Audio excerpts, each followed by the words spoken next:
Exercise 3.1, question number 3. On comparing these ratios A1 upon A2, B1 upon B2 and C1 upon C2, find out whether the following pairs of linear equations are consistent or inconsistent. अब previous question में हमने इन ratios के बारे में जाना था और ये जाना था कि अगर दो लाइंस पैरेलल हैं देन वो डेफिनेटली इनकंसिस्टेंट होंगी, क्योंकि दो लाइंस पैरेलल होने का मतलब है कुछ इस तरीके से वो दो लाइंस हैं, और इनकंसिस्टेंट होने का मतलब ये है कि उन दोनों के बीच में एक भी कॉमन पॉइंट नहीं होगा। तो अगर ये लाइन 1 है और ये लाइन 2 है तो ये ऐसे ही पैरेलल इनफाइनाइट तक स्ट्रेच होंगी और एक भी कॉमन पॉइंट ना होने के कारण ये इनकंसिस्टेंट होंगी। लेकिन अगर दो लाइंस इंटरसेक्टिंग या फिर दो लाइंस कोइंसिडेंट है तो फिर वो कंसिस्टेंट होंगी, क्योंकि कंसिस्टेंट होने के लिए मिनिमम एक पॉइंट दो लाइंस में कॉमन होना चाहिए। तो इंटरसेक्टिंग में तो मिनिमम हमें एक ही पॉइंट मिलता है। जैसे ये दो लाइंस अगर हैं तो इंटरसेक्टिंग में L1 एंड L2, इंटरसेक्टिंग में हमें एक पॉइंट तो यहाँ कॉमन मिल जाएगा, और कोइंसिडेंट में हमारे पास इनफाइनाइट पॉइंट्स होंगे, क्योंकि इसी लाइन पर एक और लाइन होगी तो ये L1 होगी और ये L2। तो इनफाइनाइट पॉइंट्स पर ये दोनों लाइंस मीट करेंगी एक दूसरे को। देयरफॉर इंटरसेक्टिंग और कोइंसिडेंट केस में कंसिस्टेंसी आती है और पैरेलल केस में इनकंसिस्टेंसी। तो अब इन क्वेश्चंस में हम रेशियोज को कंपेयर करके देखते हैं कि ये कंसिस्टेंट है या inconsistent. So firstly we have 3x + 2y = 5।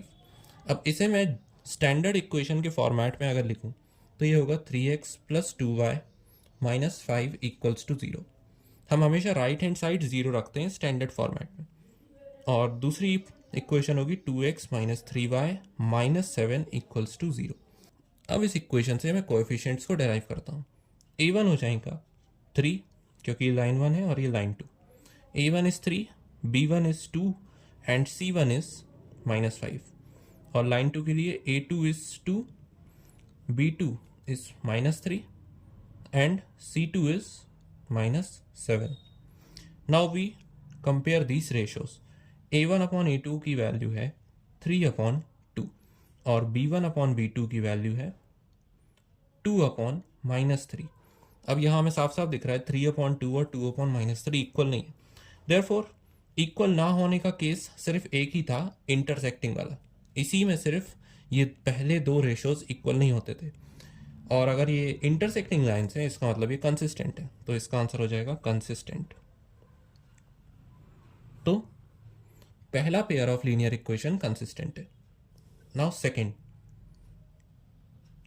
We have 2x - 3y = 8। तो स्टैंडर्ड फॉर्मेट में हो जाएगा 2x - 3y - 8 = 0, और ये हो जाएगा 4x - 6y - 9 = 0। अब मैं बार बार a1, b1 और c1 को लिस्ट करने की बजाय डायरेक्टली रेशियोज को कंपेयर अगर करूं तो और क्विकली हम सॉल्यूशन तक पहुंच पाएंगे। तो ये हो जाएगा 2/4। ये a1 है और a2 है, तो a1/a2 होगा 2/4 और b1/b2 होगा -3/-6 और c1/c2 होगा -8/-9। अब 2/4 को अगर मैं सिंप्लीफाई करूं तो ये हो जाएगा 1/2। -3/-6 को सिंप्लीफाई करने पर ये पॉजिटिव हो जाएगा, और 3 1s are 3 2s are, so 1/2 again. और 8 और 9 में कुछ कॉमन नहीं है तो ये सिर्फ पॉजिटिव होगा 8/9। अब यहाँ ये दोनों इक्वल हैं लेकिन ये इसके इक्वल नहीं है। तो पहले दो इक्वल होने पे या तो कंसिस्टेंट होता था या पैरेलल, लेकिन अगर c1/c2 पहले दो के इक्वल नहीं है तो डेफिनेटली ये पैरेलल लाइन्स हैं। देयरफॉर अगर ये पैरेलल लाइन्स हैं तो ये इनकंसिस्टेंट है। सो इनकंसिस्टेंट, इसका मतलब इन दोनों के बीच में एक भी कॉमन पॉइंट नहीं होगा, so no solution. Now third मैं यहाँ पे कर रहा हूँ। थर्ड है 3x/2 + 5y/3। 3x/2 + 5y/3 -7 = 0। ये मैंने स्टैंडर्ड फॉर्म में लिख लिया। और दूसरी है 9x - 10y -14 = 0। अब डायरेक्टली a1/a2, तो a1 ये है, a2 ये है। 3/2 ये a1 हो गया डिवाइडेड बाय a2 9, और b1/b2 हो जाएगा 5/3 b1 divide by B2 is -10 और C1 अपॉन C2 होगा -7 डिवाइडेड बाय -14। अब इसे थोड़ा सिंप्लीफाई करें तो 2 डिनोमिनेटर में है तो वो 9 से मल्टीप्लाई हो जाएगा, 9 2 ज़ार 18, तो ये हो जाएगा 3 upon 18 which is 1 upon 6। A1 upon A2 की वैल्यू आई 1 अपॉन 6। यहाँ पर 5 को यहाँ पर 3 अगर 10 से मल्टीप्लाई हो तो ये हो जाएगा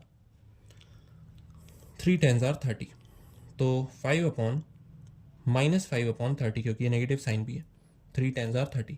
अब 5 1 ज़ार 5 6 ज़ार, तो ये आएगा -1 अपॉन 6 B1 अपॉन V2। अब 1 अपॉन 6 पॉजिटिव है और ये नेगेटिव है, तो ये दोनों एक दूसरे की इक्वल नहीं है, और पहले ही अगर ये दोनों एक दूसरे की इक्वल ना हो तो डायरेक्टली वो इंटरसेक्टिंग है, और अगर इंटरसेक्टिंग है तो वो कंसिस्टेंट है। Therefore this pair of lines is consistent. Third is consistent. Fourth we have 5x minus 3y equals to 11, लेकिन मुझे इसे स्टैंडर्ड में लिखना था तो ये हो जाएगा 5x minus 3y minus 11 equals to 0, और दूसरा है -10x plus 6y plus 22 equals to 0।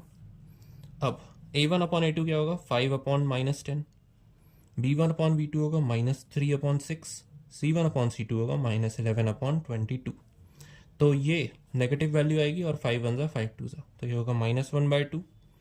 ये भी नेगेटिव वैल्यू आएगी, 3 1 ज़ा 3 2 ज़ा, so we have -1 upon 2 again, और यहाँ पर भी ट्वाइस है इसका ये और नेगेटिव है तो -1 अपॉन 2।